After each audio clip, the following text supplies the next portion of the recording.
Ils sont une vingtaine de pays africains et une quinzaine de chefs d'État à prendre part à une réception ce lundi à Londres en marge du sommet UK-Africa sur les investissements.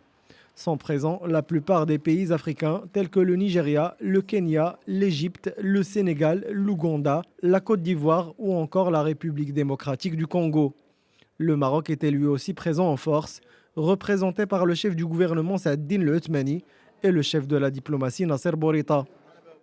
Ce dernier a affirmé que le Maroc est un acteur incontournable pour le développement de l'investissement en Afrique grâce à la politique royale menée au cours des 15 dernières années dans le continent. Il a aussi souligné le fait que le Royaume est aujourd'hui un acteur dans la conception de l'émergence africaine, mais également dans sa mise en œuvre. Le Maroc a une vocation naturelle à jouer un rôle de trait d'union entre les pays africains et l'Europe, de par son histoire, sa position géographique, mais aussi sa connaissance des partenaires européens et africains. Nasser Bourita a également affirmé que pour comprendre la pertinence de la présence marocaine dans ce sommet, il faut tenir compte des considérations principales qui sont les suivantes, à savoir le partenariat bilatéral positif, la dynamique positive qu'ont connue les relations entre le Maroc et le Royaume-Uni au cours des dernières années, marquées notamment par la signature d'un accord sur le dialogue stratégique, l'accord d'association commerciale et l'accord concernant l'ouverture des écoles britanniques au Maroc, outre l'échange des visites bilatérales qui reflètent l'évolution des échanges commerciaux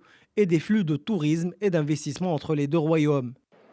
Organisé par le Premier ministre britannique, UK Africa Investment Summit 2020 s'assigne pour objectif d'élargir le panel des partenaires commerciaux du Royaume-Uni après son départ de l'Union européenne à partir du 31 janvier 2020. Les flux commerciaux entre le Royaume-Uni et l'Afrique se sont situés à 33 milliards de livres sterling en 2018, selon la Banque africaine de développement. Selon la même source, les exportations de l'Afrique vers le Royaume-Uni se sont chiffrées à 17 milliards de livres sterling en 2016, contre 16,7 milliards en 2015.